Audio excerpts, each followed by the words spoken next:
Imagine a sprawling mansion standing atop Summer Hill, its grandeur decayed and forgotten, swallowed by time and an endless shroud of mist. This was once the Whitmore estate, a symbol of power and ambition, but what happened within its walls has transformed it into a haunting legend, a tale whispered in hushed tones of murder, guilt, and the revenge of a restless spirit. It began in the early 1900s when Thomas Whitmore, a wealthy industrialist, built Summer Hill as a retreat for his new bride, Eleanor. Their union was anything but idyllic. Thomas's ambition consumed him, and Eleanor, often left alone in the towering mansion, found herself isolated and neglected. Summer Hill's cold, echoing halls mirrored her growing despair. Rumors began to circulate. Servants claimed to hear Eleanor's sobs at night, though she said nothing by day. Some whispered about strange shapes moving in the mist outside, while others pointed at Thomas's increasingly erratic behavior, his temper fraying. But no one could have foreseen the terrible tragedy that would unfold. On a storm-laden evening, Eleanor vanished. Days later, her lifeless body was discovered entombed beneath Summer Hill in what appeared to be an accidental fall into the estate's cellar. But whispers spoke otherwise.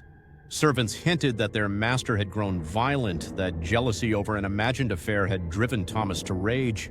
But no evidence tied him to her death, only an eerie silence that pressed against the house in the aftermath. For Thomas, the whispers were unbearable. He seldom slept, haunted by fleeting shadows and the sound of soft weeping in the halls. Then came the dreams, visions of Eleanor, pale and blood-streaked, standing at the edge of his bed with empty, accusing eyes.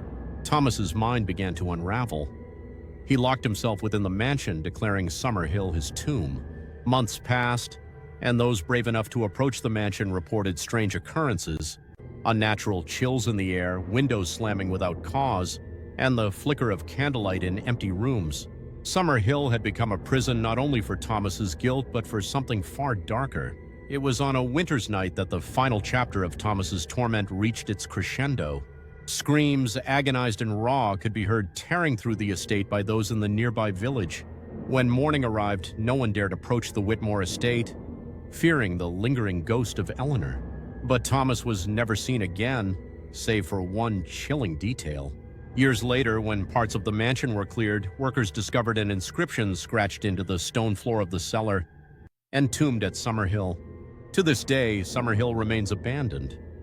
Paranormal investigators, thrill-seekers, and skeptics alike have tried to uncover the truth.